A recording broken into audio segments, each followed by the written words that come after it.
Hello, my good friends. How are you today? May God bless you all. I will not introduce anything. You guys watch the video and feel it. Then let's evaluate together. The seaport skyline shimmered like a dream, its glass towers catching the last rays of a fading sun. Inside her sleek downtown apartment, Zoe Carter stood bathed in the soft glow of candles, their flickering light dancing across her deep brown skin. The air was thick with the scent of fresh roses, petals scattered on the coffee table where sketches of her latest designs lay in organized chaos. At 29, Zoe was a rising star in Seaport's cutthroat fashion world. Her bold creations, infused with Afrocentric patterns and modern flair, turning heads at every runway. But tonight, her focus wasn't on fabric or thread. It was on the wedding dress hanging in the corner, a cascade of white silk she'd designed herself, shimmering under the chandelier like a promise of forever.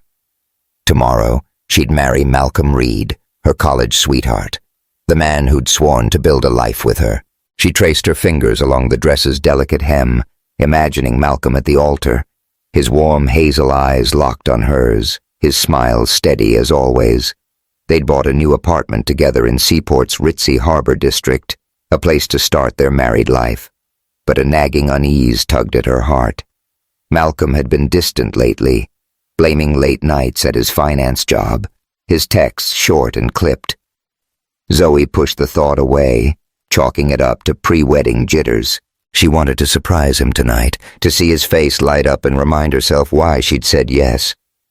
Grabbing her leather jacket, she slipped out into the city, her heels clicking on the pavement as Seaport buzzed around her. Taxis honked, neon signs flashed, and street musicians strummed soulful tunes. But all Zoe could think about was Malcolm. The Harbor District building gleamed ahead, its glass facade reflecting the city's pulse.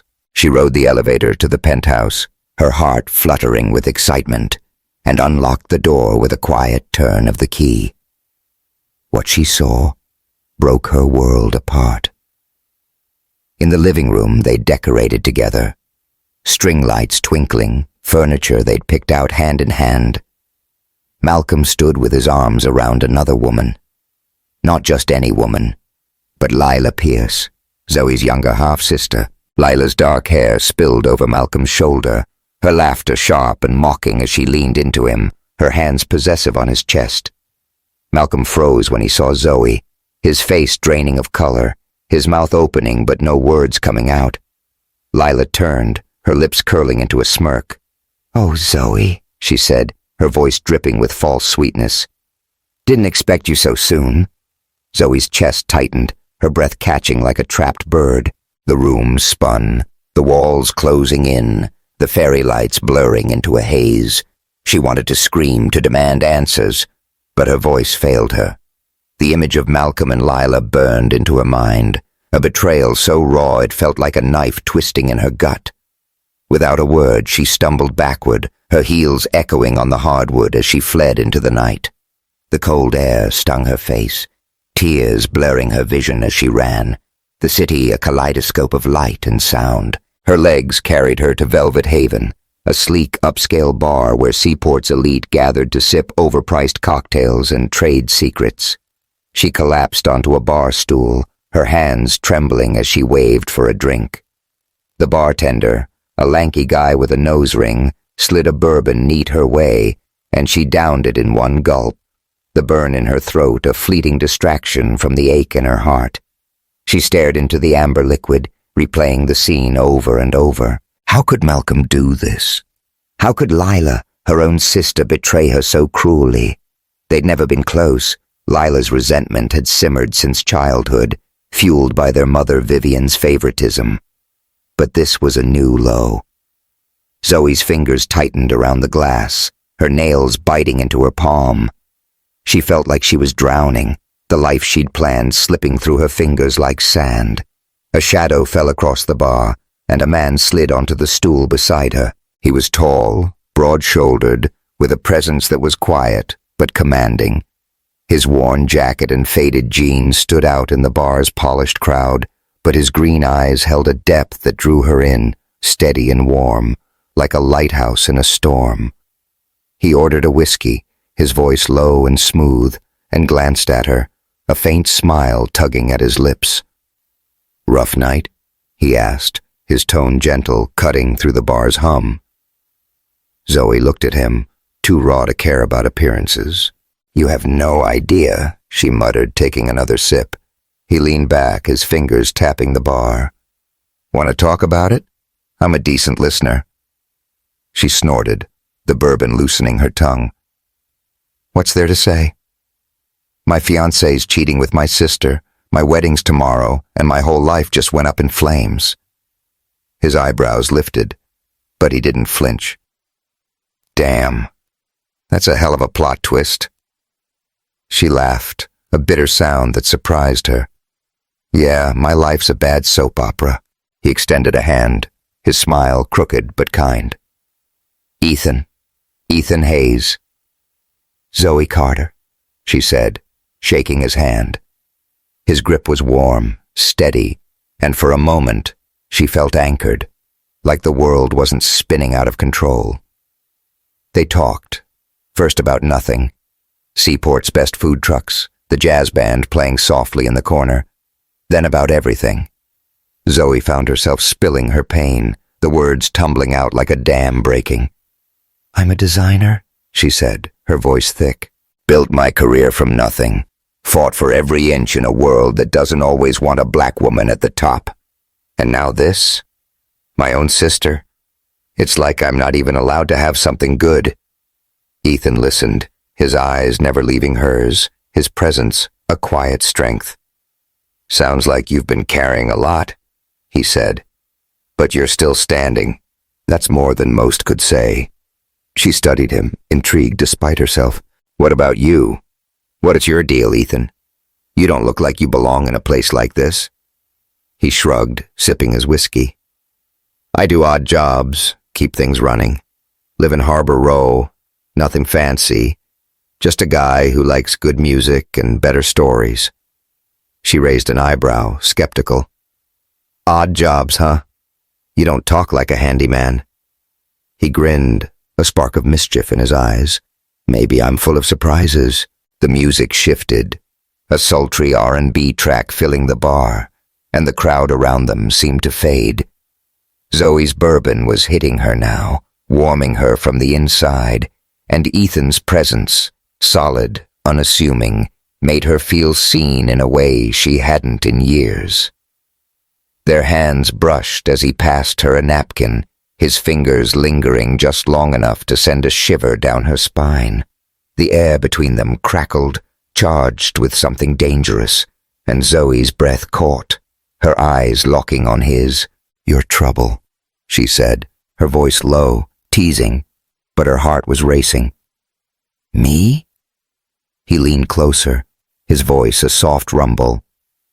"You're the one looking like you could set this place on fire."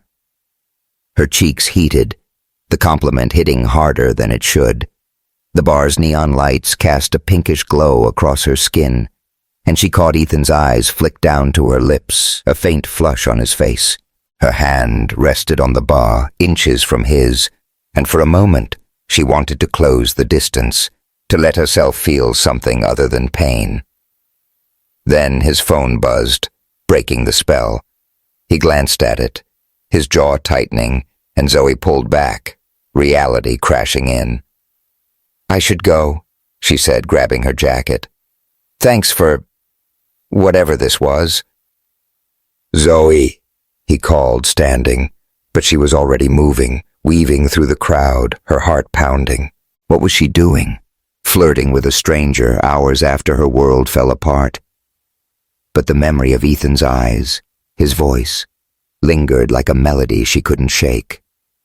She hailed a cab, the city lights blurring through the window as she headed home. Inside her apartment, the wedding dress mocked her, a relic of a future that no longer existed. She sank onto the couch, her phone buzzing with a text from Vivian. "Dinner tomorrow night. We need to talk about your future." Zoe groaned, tossing the phone aside. Her eyes drifted to the window, where Seaport sparkled like a dream she couldn't trust. Ethan's face flashed in her mind, those green eyes, that easy smile, and she cursed herself for letting him get under her skin. Across town, in a modest apartment in Harbor Row, Ethan Hayes stood by his window, the city's glow filtering through cracked blinds. His place was sparse. A worn couch, a small table cluttered with coffee mugs, a stack of fashion magazines he'd never admit to reading. He cracked a beer, his mind replaying the bar, the way Zoe's laugh had cut through her pain, the way her eyes had held his like a challenge. She was a force, all fire and resilience, and he'd been hooked from the moment she'd glared at him. His phone buzzed again, a text from Marcus Tate, his best friend and a fashion journalist. "Heard you were at Velvet Haven with Zoe Carter. You sure you want to play the nobody card with her?" Ethan smirked, typing back, "Mind your business, Tate." But as he set the phone down, his smile faded. Zoe didn't know he was Ethan Hayes, CEO of Hayes Designs, a billionaire hiding from the power plays threatening his empire. He'd wanted her to see him, not his title. But now he wasn't sure if he'd made the right call. Then an idea hit him, reckless but irresistible. He pulled out his phone, dialing a contact at Seaport's biggest fashion gala, held tonight across town. "I need 2 tickets," he said, his voice firm. "An address. Something show-stopping." Hours later, Zoe stood in a hotel suite, staring at herself in a mirror. A courier had delivered a red gown, her own design, one she'd sketched months ago but never worn, its bold cut hugging her curves, the fabric shimmering like liquid fire. A note was tucked inside. "Be my date tonight. Let's show them you're unstoppable. Ethan." She should have said no, but something in his words, in the memory of his steady gaze, made her slip into the dress and step into the gala on his arm. The ballroom was a sea of sequins and champagne, Seaport's fashion elite mingling under chandeliers. Zoe's entrance turned heads, cameras flashing as whispers spread. Who's that with Zoe Carter? Ethan, in a tailored suit that belied his handyman story, stayed by her side, his hand light on her back, his presence a shield against the world. Across the room, Malcolm stood with Lila, his face pale, her smirk faltering. Zoe lifted her chin, her heart pounding but steady, and let Ethan lead her to the dance floor. The music was slow, sultry, a bass line that pulsed through her veins. Ethan's hand settled on her waist, hers on his shoulder, their bodies close but not too close. The air between them was electric, her gown brushing his suit, his breath warm against her ear. "You're killing it," he murmured, his voice a low rumble that sent a shiver down her spine. "You planned this," she said, her eyes narrowing but sparkling. "How'd you get my dress?" He grinned, his hand tightening slightly. "Got my ways. You mad?" She leaned closer, her lips inches from his. "Not yet." The room faded, the crowd a blur, as they swayed, their bodies syncing with the music. Zoe's hand slid to his neck, her fingers grazing his skin, and she felt him tense, his eyes darkening. For a moment, she forgot Malcolm, forgot Lila, forgot the pain. There was only Ethan, his warmth, his strength, and the promise of something new. Then the song ended, and reality snapped back. Zoe stepped away, her chest heaving, her lips tingling with the almost kiss. "I need air," she said, her voice shaky, and slipped through the crowd, leaving Ethan standing there, his eyes following her. Outside, the night air cooled her skin, but her heart was still racing. She'd come to the gala to prove a point, but Ethan had given her something more, a spark of hope, a chance to rise above the ashes of her old life. But who was he really? And could she trust him with the pieces of her broken heart? Hey, if Zoe's fiery gala moment with Ethan got your heart pounding, hit that subscribe button to catch the next chapter of their sizzling story. Drop a comment below and let me know what you think. Can Zoe bounce back from betrayal? Or is Ethan too good to be true? Let's keep the drama rolling. The morning after the gala, Zoe Carter woke to sunlight streaming through the tall windows of her seaport apartment. The city sprawled below, a glittering maze of ambition and heartbreak, but her head throbbed with a mix of bourbon and the memory of Ethan Hayes' hand on her waist. She groaned, rolling out of bed, her bare feet cold against the hardwood floor. The gala had been a blur, a red gown, flashing cameras, and Ethan's green eyes locking onto hers as they danced, their bodies so close she could feel his heartbeat. She'd walked away before anything could happen, but the almost kiss lingered like a spark she couldn't extinguish. She padded to the kitchen, brewing coffee strong enough to jolt her back to reality. Her phone buzzed on the counter, Vivian Pierce's name flashing like a warning. Zoe ignored it, knowing the lecture that awaited. "Come to the house tonight. We need to talk." Her mother, a woman of sharp ambition and sharper words, had been pushing Zoe to settle down for years, as if her career in fashion was a childish whim. After last night's betrayal, Malcolm Reed's arms around her half-sister Lila Pierce, Zoe wasn't ready to face Vivian's judgment. But dodging her was like dodging a tidal wave. She'd crash through eventually. Zoe sipped her coffee, staring at the wedding dress still hanging in the corner, its white silk now a mockery of her shattered plans. She'd poured her heart into designing it, just as she'd poured herself into loving Malcolm. The memory of Lila's smirk, her laughter cutting through the penthouse, made Zoe's stomach churn. Lila had always resented her, ever since their father remarried Vivian when Zoe was 10. But this, stealing her fiancé, her future, it was a wound too deep to name. Her phone buzzed again, this time a text from Ava Brooks, her best friend and a fashion journalist with a knack for sniffing out the truth. "Girl, you were slaying at the gala. Who was the guy? Spill the tea." Zoe managed a weak smile, typing back. "Just some dude. Bad call, nothing more." Ava's reply was instant. Sure. Call me, I need deets." Zoe set the phone down, her mind drifting to Ethan, his easy grin, the way he'd called her unstoppable, the heat of his hand through her gown. She shook her head, forcing herself to focus. She had a career to salvage, a family to face, and no time for a stranger who'd crashed into her chaos. But as she dressed for the day, slipping into a tailored blazer and a skirt that hugged her curves, she couldn't ignore the flutter in her chest when she thought of him. Across town, in a cramped apartment in Harbor Row, Ethan Hayes stood over a sizzling pan of eggs, the smell mingling with the faint salt air from the nearby docks. His place was a far cry from the penthouse he owned downtown, a deliberate choice to stay off the radar while his father, Victor Hayes, and rivals at Hayes Designs plotted against him. The apartment's chipped paint and mismatched furniture fit the odd jobs persona he'd crafted, but the stack of fashion journals tucked under the couch told a different story. At 32, Ethan was a billionaire CEO, a truth he'd kept from Zoe last night and wasn't sure he'd ever share. His phone rang, and he flipped the eggs before answering. "What's up, Marcus?" His friend's voice crackled through, sharp and teasing. "You tell me, Mr. Gala Hero. Word's out you were at the Seaport Fashion Gala with Zoe Carter.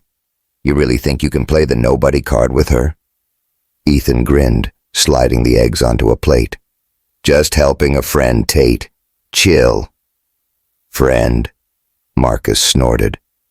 "Zoe Carter's not just anybody. She's a damn supernova in fashion, and she's got eyes on her. If your board catches wind you're slumming it in Harbor Row with her, they'll eat you alive. Tell her you're the CEO, man, before it blows up." Ethan sighed, leaning against the counter. "I'm not slumming it. I'm figuring it out." "Figure faster," Marcus said. "Secrets like yours don't stay buried." Ethan hung up, Marcus's words echoing. He'd gone to Velvet Haven to blend in, to be invisible for one night. But Zoe had changed everything. She wasn't just beautiful. She was fierce, raw, with a fire that made him want to know every piece of her story. That dance, the way her eyes had held his, had been a lightning strike, and he was still reeling. He glanced at a flyer on his fridge, advertising an open studio night at Seaport's Arts District, where Zoe's design workshop was located. Her name was listed as a featured artist, showcasing her latest collection. Ethan didn't know why he'd kept the flyer, but the thought of seeing her again made his pulse kick up. He grabbed his jacket, telling himself it was just curiosity, not the pull of something deeper. Zoe's day was a whirlwind of damage control at her design studio, a cozy loft in the arts district filled with bolts of fabric and sketches pinned to every wall. She fielded calls from clients spooked by rumors of her canceled wedding, their voices dripping with fake sympathy. "We heard about Malcolm," one said. "Are you okay to keep working?" Zoe gritted her teeth, assuring them her collection was on track, but the sting of their doubt lingered. As a black woman in fashion, she'd always had to be twice as good, twice as polished, just to be seen as half as worthy. Now, with her personal life in shambles, the scrutiny felt like a spotlight burning her skin. By late afternoon, she was in a cab headed to the Pierce family townhouse on the city's outskirts, her stomach knotting at the thought of facing Vivian. The house loomed like a museum, all marble and chandeliers, a testament to Vivian's obsession with status. Inside, Vivian sat in a velvet armchair, a glass of wine in hand, her sharp eyes dissecting Zoe like a runway model. "You're late," Vivian said, not looking up from her magazine. "Busy day," Zoe replied, dropping her bag on the couch. She braced herself, knowing what was coming. Vivian set the magazine down, her lips pursed. "You look exhausted, Zoe. What's going on? And don't tell me it's just work." Zoe hesitated. She could brush it off, but Vivian had a way of sniffing out weakness. "Malcolm cheated," she said, her voice flat. "With Lila. Wedding's off." Vivian's eyes widened, but her surprise quickly morphed into calculation. "I see. Well, maybe this is a sign. You're almost 30, Zoe. It's time to stop playing with dresses and settle down. A black woman can't have it all. Career, love, the whole fairy tale. You need a man who'll stabilize you, not some fling you paraded at that gala." Zoe's fists clenched, her nails digging into her palms. "I'm not giving up my career, Vivian, and I don't need a man to stabilize me." Vivian leaned forward, her voice cold. "You're naive if you think you can run a business and a family alone. Lila's already talking to investors, saying she's ready to step up if you falter. Don't make it easy for her." Zoe's blood boiled. Lila, always circling, always waiting to pounce. She stormed out, her heels clicking on the marble floor, Vivian's words ringing in her ears. Lila wasn't just her sister. She was a threat, and Zoe wasn't sure she had the strength to fight her alone. That evening, Zoe stood in her design studio, pinning fabric to a mannequin, the hum of a sewing machine grounding her. The loft was her sanctuary, its exposed brick walls covered in sketches, its shelves stuffed with vibrant textiles inspired by her mother's Afrocentric designs. She wore a loose blouse, her curls pulled into a messy bun, her focus on a gown for an upcoming showcase. But her mind kept drifting to Ethan, to the way he'd made her feel seen, even for a moment. A knock at the door startled her, and she turned to see Ethan leaning against the frame, his jacket slung over his shoulder, a takeout bag in hand.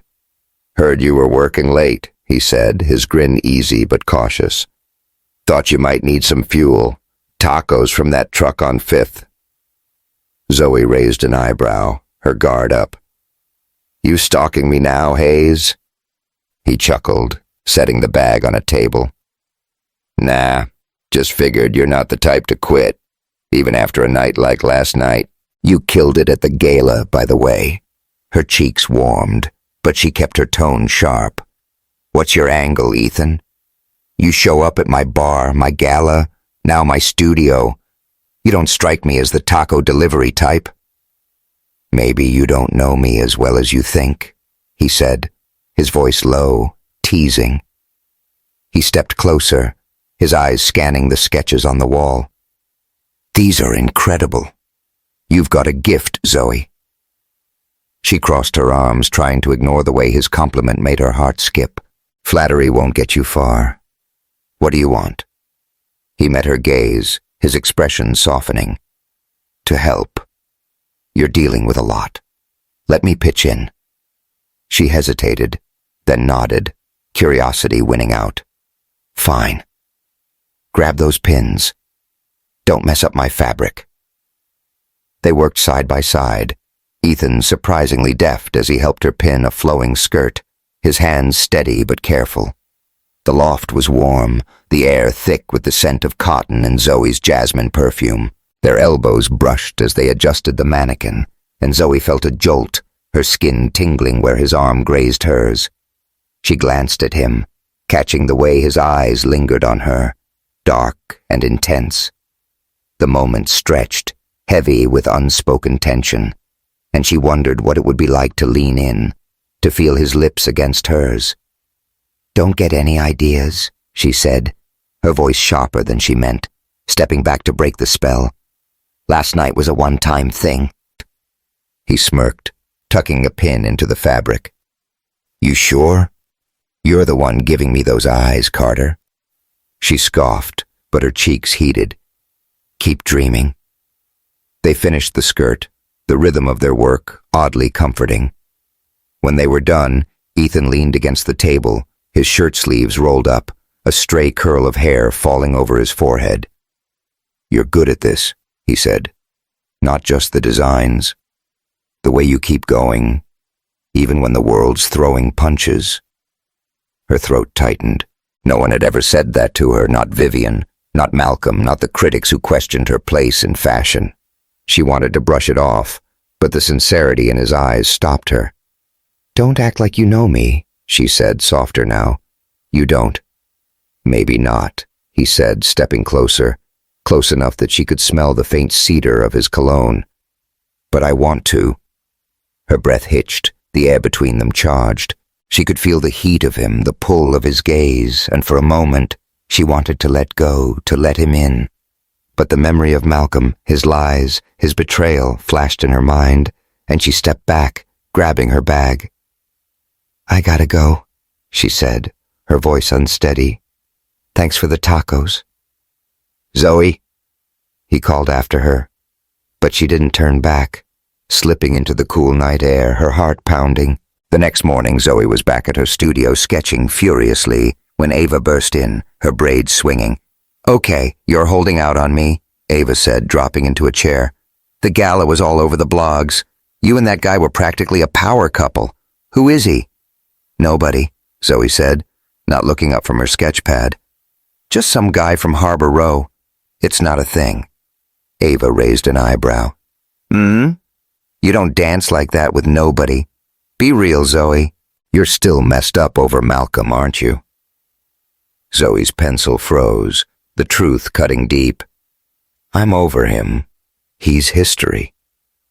"Then why do you look like you're about to run every time someone gets close?" Ava's voice softened. "You're Zoe Carter, girl. You don't need to hide." Before Zoe could respond, her assistant poked her head in. "Ms. Carter, there's a delivery for you." A sleek black box sat on her desk, tied with a silver ribbon. Inside was a delicate silver necklace, its pendant a small, shimmering star. A note read, "For the brightest woman I know." No signature. Zoe's stomach twisted. Was it from Ethan? Or worse, Malcolm playing some twisted game? Ava peered over her shoulder. "Well, damn. That's high-end, Zoe. Your nobody got cash." "It's not him," Zoe said, but doubt crept in. A guy doing odd jobs in Harbor Row didn't buy necklaces like that. Who was Ethan Hayes, really? In Harbor Row, Ethan stood in a community art shop, helping kids paint murals, his mind on Zoe. Her fire, her laugh, the way she'd looked at him in that loft. It was all he could think about. But Marcus's warning echoed. Secrets would ruin this before it started. He pulled out his phone, debating whether to text Zoe, when a message from his assistant popped up. Victor's asking questions about the gala. He knows you were with Zoe Carter. Watch your back. Ethan sighed, tucking the phone away. He'd wanted Zoe to see him as just Ethan, not the CEO with a target on his back. But the longer he hid, the more he risked losing her. He made a decision. He'd invite her to his place for dinner, cook something real, show her who he was, or at least, who he wanted to be. As the sun set over Seaport, Zoe sat in her studio, the necklace glinting on her desk. Her phone buzzed with a text from an unknown number. Dinner at my place tomorrow? I make a killer gumbo. Ethan. Her heart skipped, a mix of excitement and fear. Ava's words rang in her ears. You don't need to hide. She took a deep breath and typed, All right, Hayes, but that gumbo better be good. The arts district of Seaport hummed with evening life, its cobblestone streets lined with galleries and food trucks, the air carrying the faint tang of salt from the nearby harbor. Zoe Carter stepped out of a cab, her heart a tangle of nerves and anticipation as she approached Ethan Hayes' apartment in Harbor Row. Her emerald blouse, loose but accentuating her curves, swayed with her steps, and her curls bounced free, framing her face. She told herself she was only here for the gumbo, to figure out what Ethan's deal was, but the memory of their almost kiss in her design studio, his fingers grazing her skin, his eyes burning, had kept her tossing and turning all night. The building was a weathered brick walk-up, its fire escape zigzagging like a scar against the facade. Zoe climbed the narrow stairs, the hallway dim and smelling of old wood and faint curry from a neighbor's kitchen. Her phone buzzed in her purse, a text from Ava Brooks. You sure about this dinner, Zoe? Dude's got secrets. Zoe ignored it, knocking on Ethan's door. The sound of a soulful jazz record drifted from inside, warm and inviting, and when he opened the door, her breath caught. Ethan stood there in a fitted t-shirt and jeans, a dish towel slung over his shoulder, his green eyes lighting up like she was the only thing in the world. Didn't think you'd show, he said, his grin crooked but warm, stepping aside to let her in. Don't get too full of yourself, she shot back, but her lips twitched. I'm here for the food, not your charm. He chuckled, closing the door. We'll see about that. Hope you're hungry. The apartment was small, barely bigger than her studio's cutting room, but it had a lived-in soul. A lumpy couch sat against one wall, a small TV perched on a crate, and a stack of books, fashion theory mixed with dog-eared novels, caught her eye. The kitchen was the heart of the space, where a pot of gumbo simmered on the stove, filling the air with spices and warmth. A single bulb hung overhead, casting a golden glow that made the room feel intimate, almost too intimate for Zoe's frayed nerves. She set her purse on the counter, her fingers brushing the silver star necklace she'd worn, the one from the mysterious delivery. Smells like you might actually know what you're doing, she said, trying to keep things light. You cook for all your bar rescues, or am I special? Only the ones who wear their own designs to galas, he said, his voice teasing but soft. He handed her a glass of red wine, his fingers grazing hers just long enough to send a spark up her arm. You look good, by the way. She took a sip, the wine bold and earthy, and leaned against the counter, watching him stir the pot. Flattery's cute, but it won't get you answers. You still haven't told me how you pulled off that gala stunt, or where you got the cash for this. She touched the necklace, her eyes narrowing. He glanced at her, his hand steady as he added a pinch of cayenne. Told you? I saved up. Took a while. She didn't buy it. A necklace like that cost a small fortune, and this apartment screamed paycheck to paycheck. But the way he looked at her, open and unflinching, made her want to believe him. "You're full of it," she said, but her voice was softer, less guarded. "Maybe," he said, a smile tugging at his lips. "But you're here, so I must be doing something right." The tension between them shifted, warming like the kitchen. They sat at a small table, the gumbo steaming between them, its rich broth studded with shrimp and okra. Zoe took a bite, her eyes widening. "Okay, Hayes. You win. This is fire." He grinned, leaning back. "Told you, my mom's recipe, straight from her kitchen. My mom's." The mention of his mom softened his edges, and Zoe found herself curious. "She teach you everything you know?" "Pretty much," he said, his voice quieter. "She was all about finding joy in the small stuff. Good food, good music. Kept me grounded when things got rough." Zoe nodded, her guard slipping. "My mom was like that too. She was a designer, small-time but fierce. Taught me to sew, to dream big. She'd have loved this." She gestured to the gumbo, her throat tightening. "I keep thinking I'm letting her down, you know? Like I'm not enough to carry her legacy." Ethan set his spoon down, his eyes steady. "You're not letting her down, Zoe. You're building something incredible. That takes guts, especially in a world that doesn't always make it easy." Her chest ached, his words hitting a place she'd kept locked away. "You don't know that," she said, but it came out like a whisper. "I see it," he said simply, and the sincerity in his voice made her want to believe him. She shared more, the wine and Ethan's quiet attention loosening her walls. She talked about the fashion world's microaggressions, the critics who called her designs too ethnic, the investors who questioned her marketability as a black woman. Ethan listened, his jaw tightening at the unfairness, and shared his own story, or part of it. He talked about growing up with nothing, his mom working double shifts to keep the lights on. "She taught me to keep my head down, work hard," he said. "But sometimes you gotta step into the light, you know?" Zoe studied him, searching for cracks in his story. "And what's that look like for you, stepping into the light?" He leaned forward, his eyes twinkling.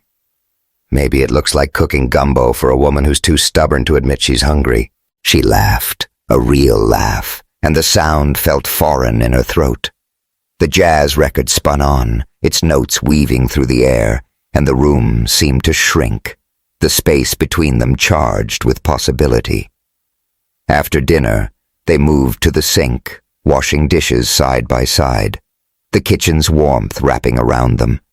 Their elbows brushed, and when a drop of water slid down Zoe's neck, Ethan reached out, his thumb grazing her skin to wipe it away. The touch was electric, and she froze, her breath catching as his eyes locked on hers, dark and hungry. "Ethan," she said, her voice low, a warning and a plea. He didn't move, his hand lingering near her collarbone. "Tell me to stop," he said, his voice rough, like he was fighting to keep it steady. "And I will." She should have. Every instinct screamed to push him away, to protect the walls she'd built since Malcolm's betrayal. But her body betrayed her, leaning into his touch, and when she didn't speak, he closed the distance. His lips found hers, soft at first, then urgent, a fire that consumed them both. She gripped his shirt, pulling him closer, the taste of wine and spice flooding her senses. His hands slid to her hips, lifting her onto the counter, and she wrapped her legs around him, the world narrowing to the heat of his skin, the thud of her heart. The kiss deepened, raw and desperate, and they stumbled to the couch, clothes half discarded, the dim light casting shadows across their bodies. It wasn't just physical. Every touch, every whispered breath, felt like a confession, a baring of souls. Zoe's fingers traced the lines of his shoulders, her nails digging in as he murmured her name, his voice a low growl that sent shivers down her spine. The moment was a storm, wild and all-consuming, and when they finally collapsed, breathless, She felt both alive and terrified, her heart laid bare. She lay against him, her head on his chest, his heartbeat steady under her cheek. The jazz had stopped, the only sound their ragged breathing and the distant hum of the city. Reality crept in, cold and sharp, and Zoe sat up, pulling her blouse back on, her hands trembling. "This doesn't mean anything," she said, avoiding his eyes. "I don't even know you." Ethan sat up, his hair mussed, his expression unreadable. "You know me, Zoe, more than you think." She shook her head, grabbing her purse. "I can't do this. Not again." The ghost of Malcolm, his lies, his betrayal, loomed large, and she couldn't shake the fear that Ethan was hiding something too. "Zoe, wait," he started, standing. But she was already at the door, her heart pounding as she fled into the night. The next morning, Zoe sat in her design studio, staring blankly at a sketch. Her body still hummed with the memory of Ethan's touch, but her mind was a mess. She'd let him in, let herself feel, and now she was paying the price. Her phone buzzed, a text from Ava. "You okay? You didn't call last night." Zoe typed a quick, "I'm fine," and set the phone down. But she wasn't fine, not even close. She buried herself in work, pinning fabric to a mannequin, when her assistant rushed in, her face pale. "Zoe, you need to see this." She handed Zoe a tablet open to a fashion blog. The headline screamed, "Lila Pierce unveils stunning new design at press event." The photo showed Lila in a sleek gown with bold geometric patterns, a gown Zoe had designed months ago, locked away in her private sketchbook. Zoe's blood ran cold, her hands shaking as she scrolled through the article. Lila had stolen her work, claimed it as her own, and the fashion world was eating it up. She stormed out, heading to Ethan's apartment, her anger boiling over. If he was who he said he was, he'd have no part in this. But if he was tied to the industry, to Lila, she needed to know now. She banged on his door, and when he opened it, shirtless and bleary-eyed, she didn't wait. "Did you know about this?" she demanded, shoving the tablet at him. "Lila's passing off my design as hers. You're in my life, Ethan, showing up everywhere. Tell me you're not part of this." He scanned the article, his jaw tightening.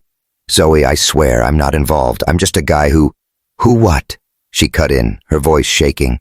"Who knows too much? Who's got money for necklaces and gala tickets? Tell me the truth, Ethan, or I'm done."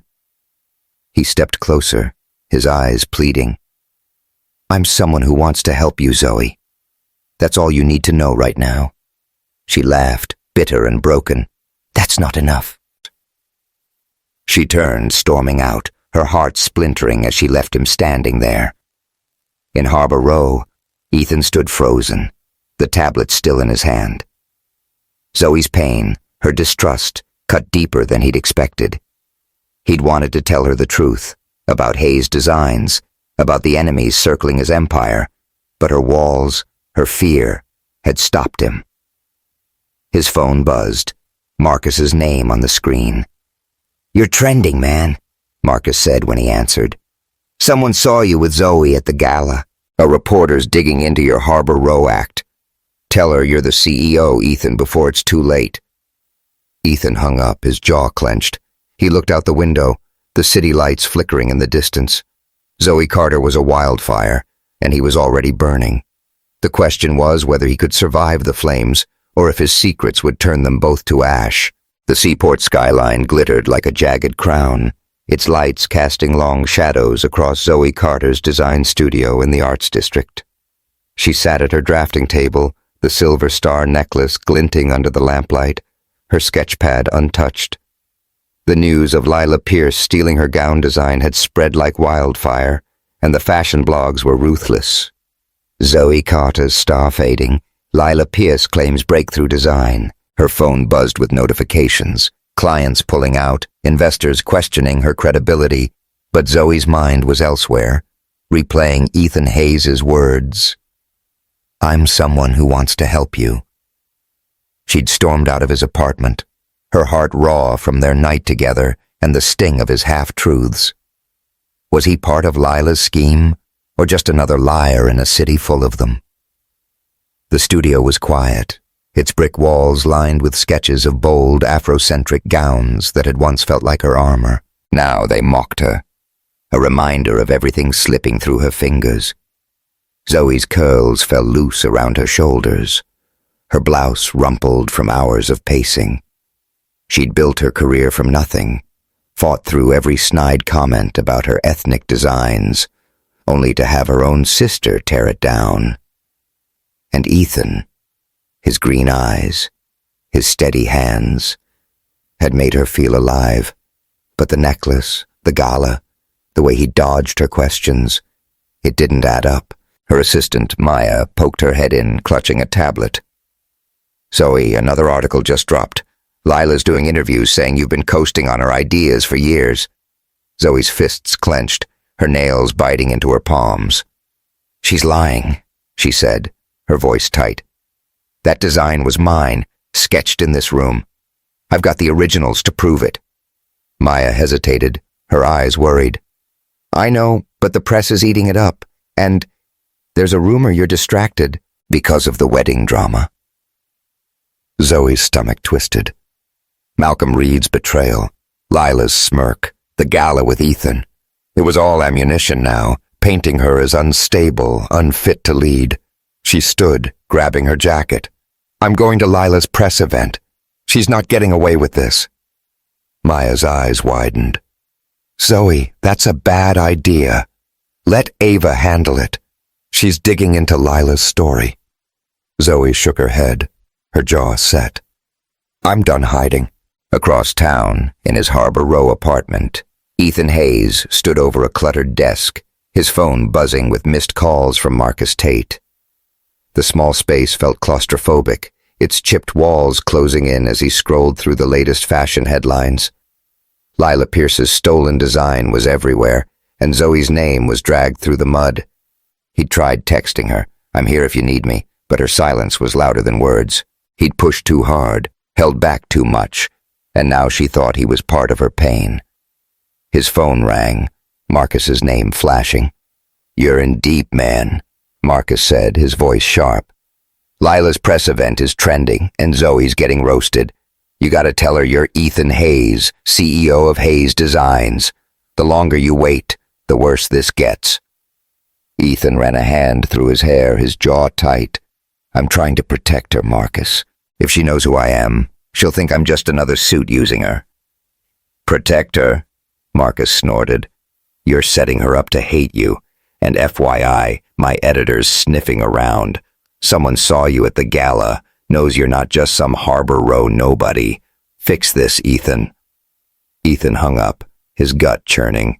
He'd wanted Zoe to see him as a man, not a title, but his silence was hurting her more than his truth ever could. He grabbed his jacket, determined to find her, when a knock at the door stopped him. He opened it, expecting a neighbor, but Ava Brooks stood there, her braids pulled back, her eyes narrowed. "You Ethan Hayes?" she asked, crossing her arms.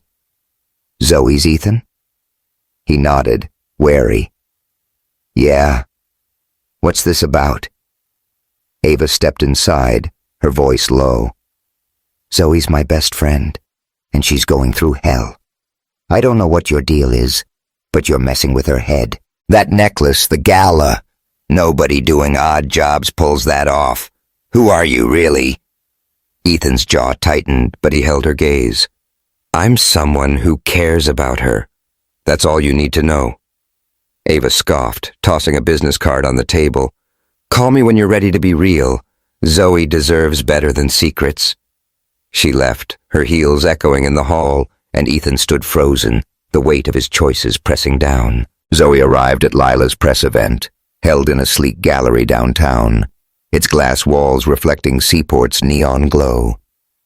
The room buzzed with journalists, influencers, and fashion insiders, all gathered around a runway where Lila's stolen gown, a geometric masterpiece Zoe had poured her heart into, stood on display. Lila, in a tailored black dress, held court, her smile sharp as she fielded questions. "This design is a new chapter for me," she said, her voice dripping with false modesty. "I've been in Zoe's shadow too long." Zoe's blood boiled, her hands trembling as she pushed through the crowd. She stopped in front of Lila, her voice cutting through the chatter. "That's my design, Lila. You stole it from my sketchbook." The room went silent, cameras swiveling to capture the showdown. Lila's smile faltered, but she recovered, her tone patronizing. "Zoe, honey, don't embarrass yourself. You're stressed, I get it. The wedding, Malcolm—" "Don't you dare!" Zoe snapped, her eyes blazing. "I have proof. Those sketches are dated, locked in my studio. You're a thief." Murmurs rippled through the crowd, but Lila laughed, her voice cold. "Proof? You're delusional. Maybe you're not cut out for this industry." Zoe's fists clenched, but before she could respond, a familiar figure stepped forward. Malcolm Reed, in a crisp suit, his hazel eyes pleading. "Zoe, let's talk," he said, his voice low. "This isn't the place." She recoiled, the sight of him twisting the knife of his betrayal. "You don't get to talk to me," she said, her voice shaking. "You and Lila made your choice." Malcolm's face fell, but he didn't back down. "I messed up, Zoe. Lila came on to me, but it's you I love. Give me a chance to fix this." The crowd leaned in, phones recording, and Zoe felt exposed, her pain laid bare for Seaport's elite. She turned, pushing through the throng, her heart pounding as she fled to the street. The cool air hit her like a slap, but it couldn't drown out the humiliation, the doubt. Was Lila right? Was she losing her edge? She hailed a cab, heading back to her studio, where she sank into a chair, the necklace heavy around her neck. She pulled out the receipt she'd found tucked in the box, her breath catching. It was for thousands, paid in cash, no name attached. Ethan wasn't who he said he was, and the realization cut deeper than Lila's lies. That evening, Zoe stood in her studio, sorting through sketches, when Ava burst in, her face grim. "I got something," she said, tossing a folder onto the table. "Lila's been cozying up to Serena Holt, that snake from Holt Fashion. They're planning to tank your brand, Zoe. This design theft? It's just the start."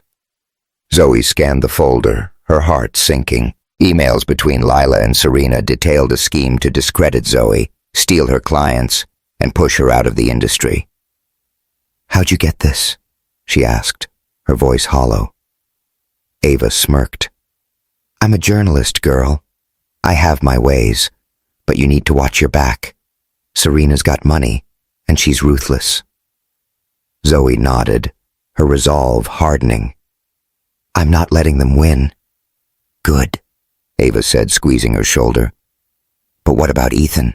I went to his place. He's hiding something, Zoe. That necklace wasn't cheap." Zoe's throat tightened, the receipt burning a hole in her pocket. "I know," she said. "I'm figuring it out." Ava left, and Zoe sat alone, the city's hum filtering through the window. She needed to confront Ethan, to know the truth, but the thought of seeing him again, his eyes, his touch, terrified her. Her phone buzzed, a text from Vivian. "Come to the house tomorrow. Lila's investors are watching. Don't embarrass us." Zoe tossed the phone aside, her anger flaring. Vivian was in on this, or at least turning a blind eye. She was about to lock up when a knock startled her. Ethan stood in the doorway, his jacket damp from a sudden rain, his face etched with worry. "Zoe, we need to talk," he said, his voice urgent. She crossed her arms, her heart racing. "You've had plenty of chances to talk, Ethan. Why should I listen now?" He stepped inside, closing the door. "Because I care about you, and I know you're hurting. Lila's press event, I saw it online. Let me help you fight this." "Help?" She laughed, bitter and sharp. "You're part of the problem. This necklace, the gala, the way you're everywhere. Nobody doing odd jobs has that kind of pull. Who are you, Ethan?" He hesitated, his eyes searching hers. I'm someone who's trying to do right by you. That's all I can say." "That's not enough," she said, her voice breaking. She pulled out the receipt, holding it up. "Thousands in cash, Ethan. Explain this." His face paled, but before he could answer, her phone rang, Ava's name flashing. "Zoe, get out of the studio," Ava said, her voice frantic. "Serena's people are tailing you. I just saw 2 guys outside your building." Zoe's blood ran cold, her eyes darting to the window. Shadows moved in the alley below, and her heart pounded. "Ethan, we need to go," she said, grabbing her bag. He didn't hesitate, taking her hand. "Stay close." They slipped out the back, the rain soaking them as they darted through the Arts District's narrow streets. Zoe's pulse raced, the city's lights blurring as they ducked into an alley. 2 men appeared at the mouth, their faces hard, and Ethan pushed Zoe behind him, his voice low. "Stay back." One man lunged, and Ethan dodged, landing a punch that sent the guy staggering. The second grabbed Ethan's arm, twisting it, and Zoe screamed, her voice lost in the rain. Ethan broke free, shoving the man into a dumpster, but a third figure emerged from the shadows, a glint of metal in his hand. Zoe's heart stopped as the blade slashed Ethan's shoulder, blood blooming through his shirt. "Run, Zoe!" Ethan shouted, tackling the man, but she couldn't move, frozen as he fought, his face pale but fierce. The attackers fled, their footsteps fading, and Ethan slumped against the wall, his breath ragged. Zoe rushed to him, her hands shaking as she pressed her scarf against his wound.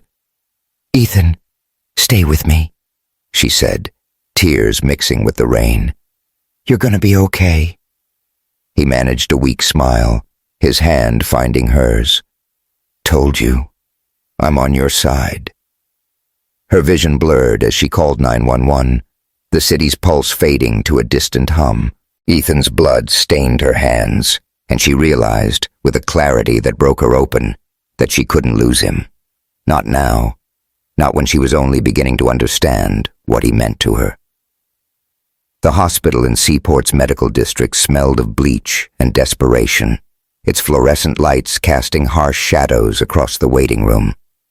Zoe Carter paced the linoleum floor, her red blouse stained with Ethan Hayes' blood, her curls tangled from the rain-soaked chaos of the alley. The memory of his voice, weak, defiant, echoed in her head. "Told you, I'm on your side." She'd watched paramedics swarm him, their hands steady as they loaded him onto a stretcher, blood seeping through his shirt from the knife wound. Now, hours later, she sat by his bedside, the steady beep of machines a fragile lifeline. Ethan lay still, his face pale, his chest rising and falling with shallow breaths. A bandage wrapped his shoulder, another across his forehead, but the doctor's words offered little comfort. "He's stable, but he's lost blood. We'll know more when he wakes."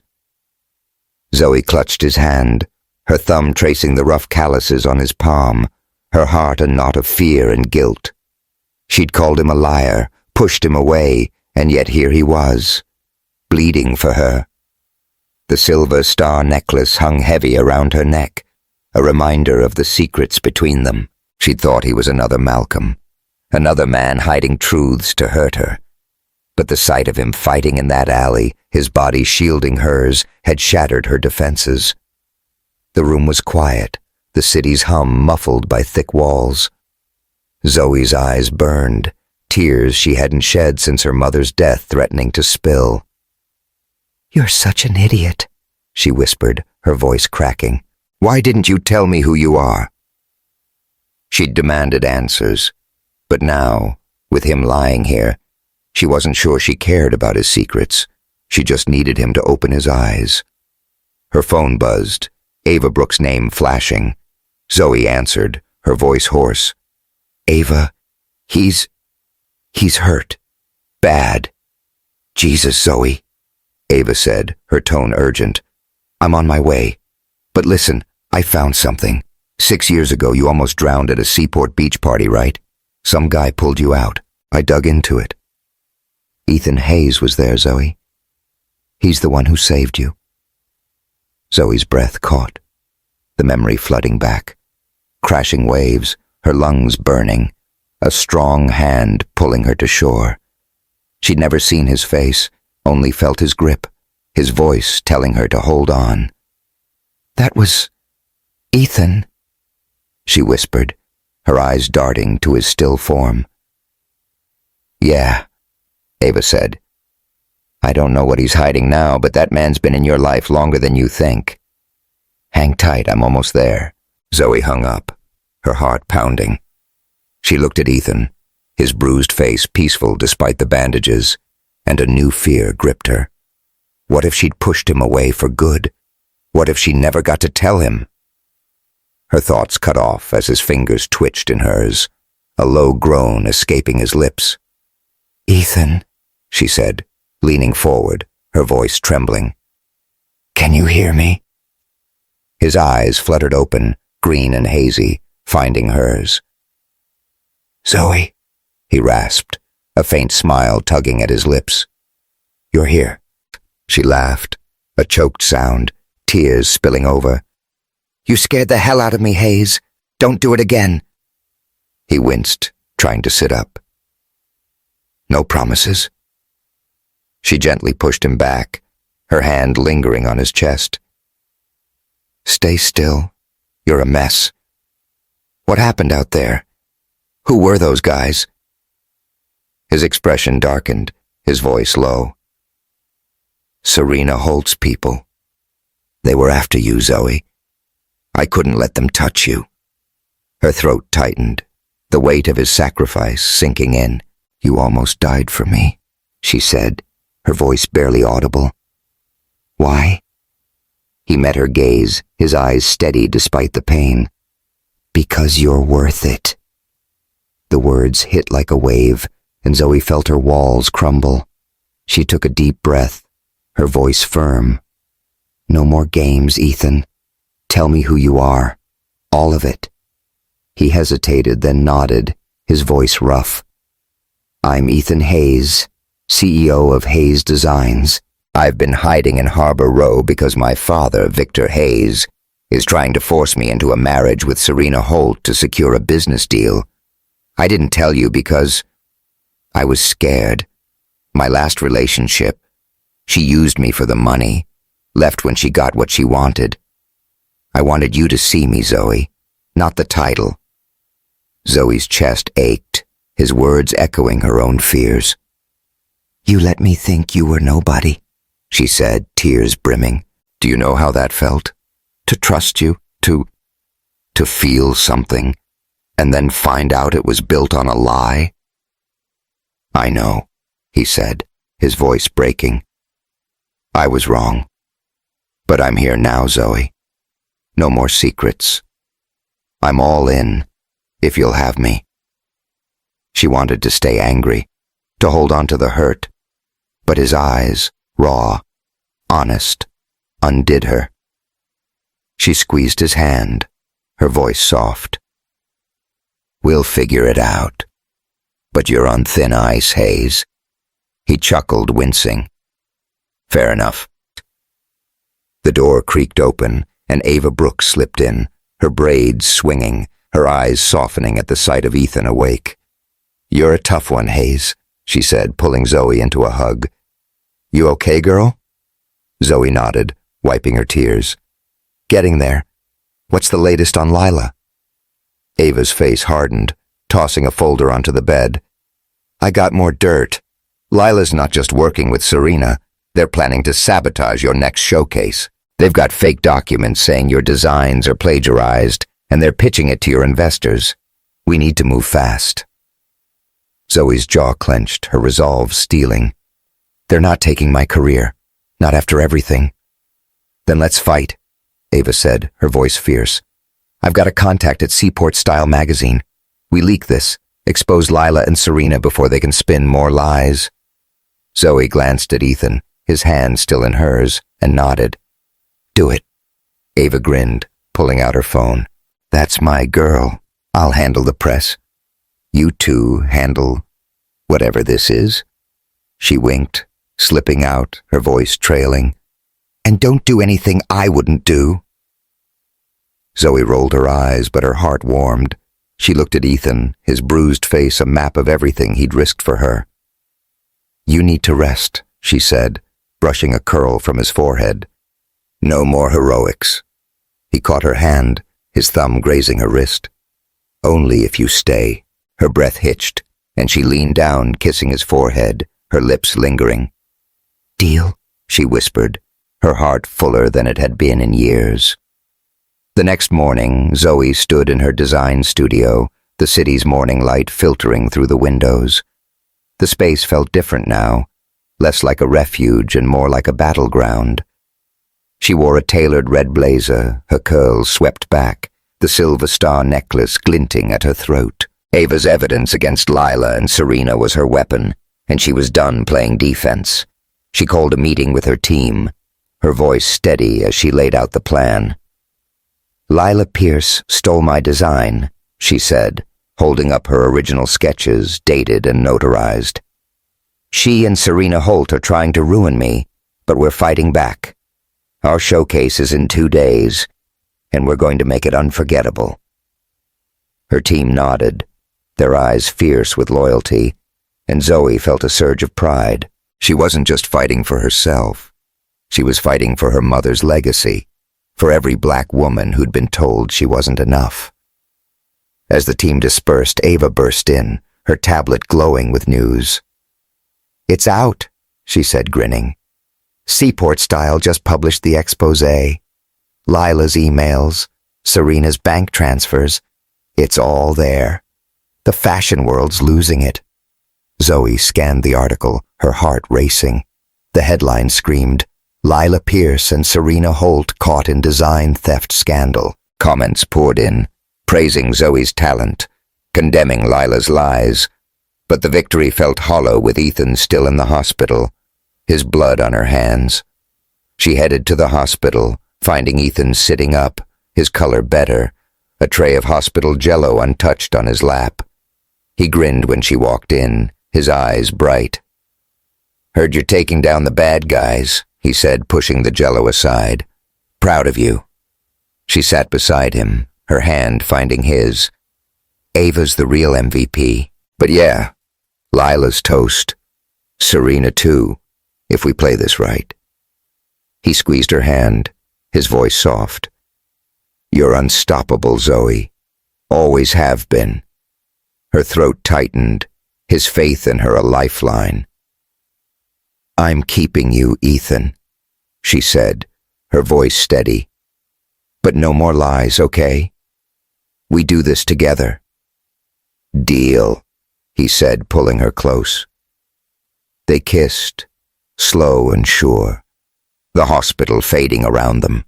It wasn't perfect, but it was theirs, a promise forged in fire. That evening, Zoe stood on the runway of her showcase, the arts district's largest venue packed with critics, investors, and Seaport's fashion elite.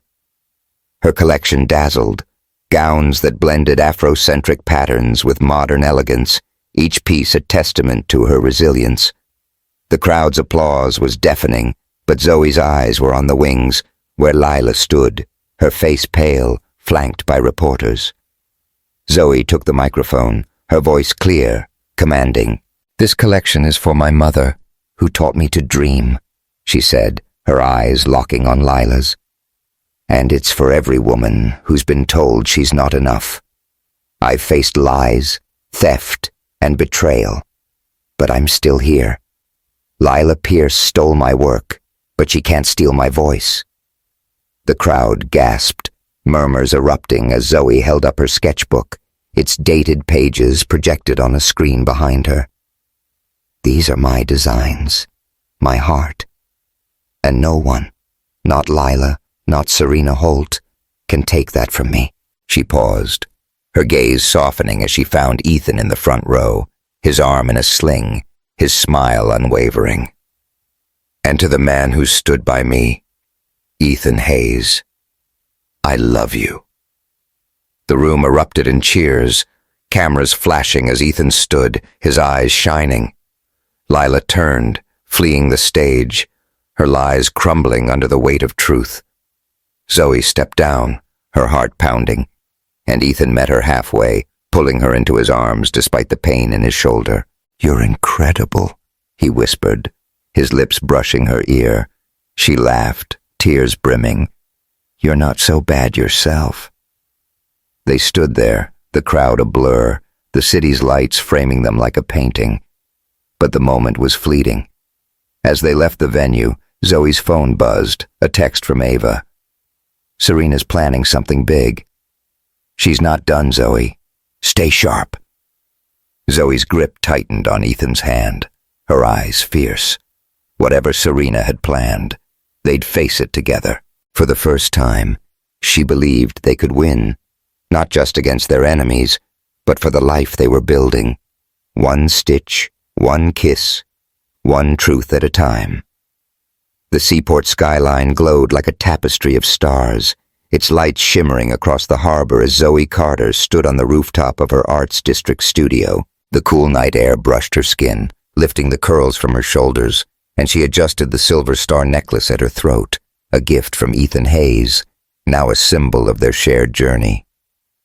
2 weeks had passed since her triumphant showcase, where she'd exposed Lila Pierce's theft and declared her love for Ethan in front of Seaport's fashion elite. The world hadn't stopped spinning. Serena Holt was still a threat. Lila's betrayal lingered, and Zoe's career hung in the balance. But for the first time, she felt grounded, like she'd found her place in a city that had tried to break her. Ethan was out of the hospital now, his shoulder healing, though he still moved with a careful stiffness that made Zoe's heart ache. He'd insisted on staying at her apartment, a loft filled with fabric swatches and jazz records, claiming it was temporary while his Harbor Row place was under repair. Zoe knew better. His presence, his quiet strength, his habit of brewing coffee too strong, had turned her solitary space into a home. She didn't mind. The way he looked at her, like she was both a muse and a partner, made her believe in a future she'd once thought impossible. Inside, the smell of roasted peppers and garlic drifted from the kitchen where Ethan was attempting jambalaya, a recipe he'd sworn was foolproof. Zoe smiled, stepping back into the loft, the glass doors sliding shut behind her. The living room was a blend of their worlds, her sketches pinned to the walls, his worn copy of Invisible Man on the coffee table, a record player spinning her mother's favorite Billie Holiday tunes. Ethan stood at the stove, his sleeves rolled up, a bandage peeking from under his shirt. He glanced over, his green eyes twinkling, and Zoe's heart skipped. The memory of their night together, his hands, his whispers, still vivid. "You're gonna burn that," she teased, leaning against the counter, her denim dress hugging her curves. He grinned, stirring the pot. "Have some faith, Carter. I'm a pro." "A pro at starting fires," she shot back, but her laugh was soft, easy. She crossed the room, slipping her arms around his waist, careful of his shoulder. His warmth seeped into her, and she rested her chin on his back, watching him work. "You're supposed to take it easy, you know."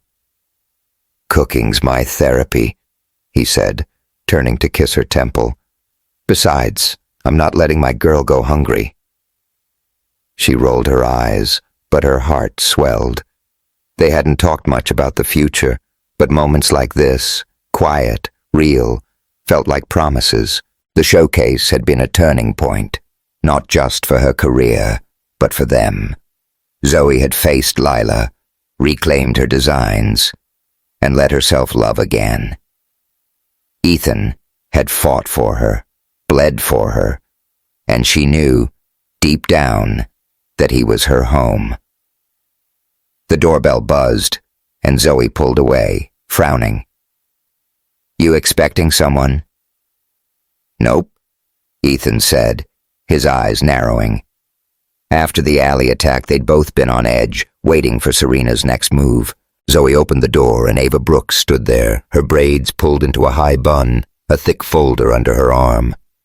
"Hope I'm not crashing date night," Ava said, stepping inside. "But we've got a situation." Zoe's stomach twisted. Serena? Ava nodded, setting the folder on the counter. She's gone nuclear. Holt Fashion's leaking fake contracts to your investors, claiming you've been siphoning funds from your own brand. And she's got Lila spreading lies, saying you fabricated the theft story to sabotage her. They're pitching it at a big investor meeting tomorrow. Ethan turned off the stove, his jaw tight. What's their endgame? Tanking Zoe's brand, Ava said. Serena wants her out of the industry, and Lila's just along for the ride.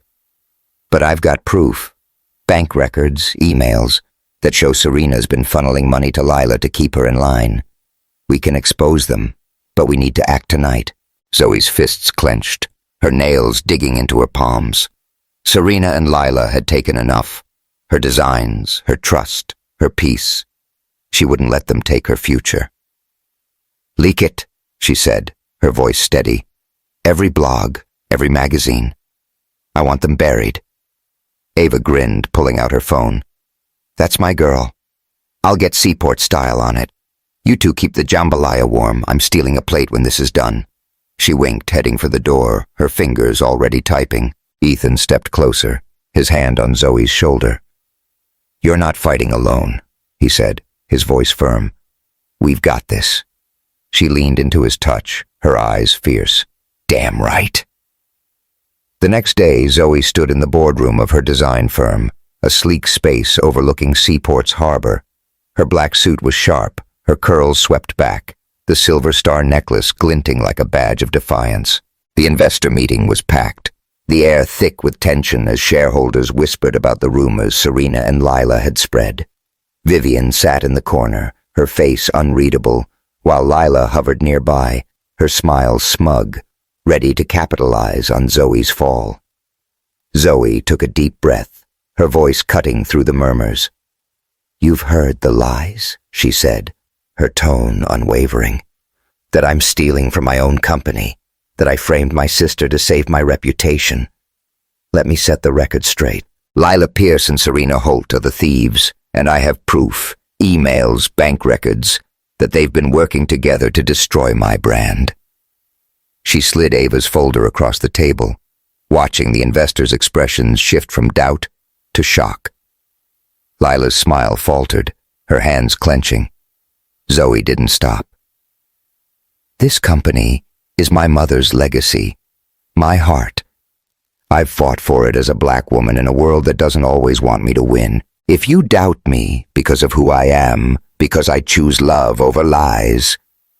She paused, her eyes finding Ethan in the back, his sling a quiet reminder of his sacrifice. Then walk away. But if you believe in this vision, stay. We're building something real, and I'm not going anywhere. The room was silent. Then an older investor, a woman with gray hair, stood clapping slowly. Well said, Ms. Carter, I'm in. Murmurs of agreement rippled through the room, and Zoe's chest loosened, a weight lifting. Lila stood, her face tight, and stormed out, Vivian following, her silence a condemnation.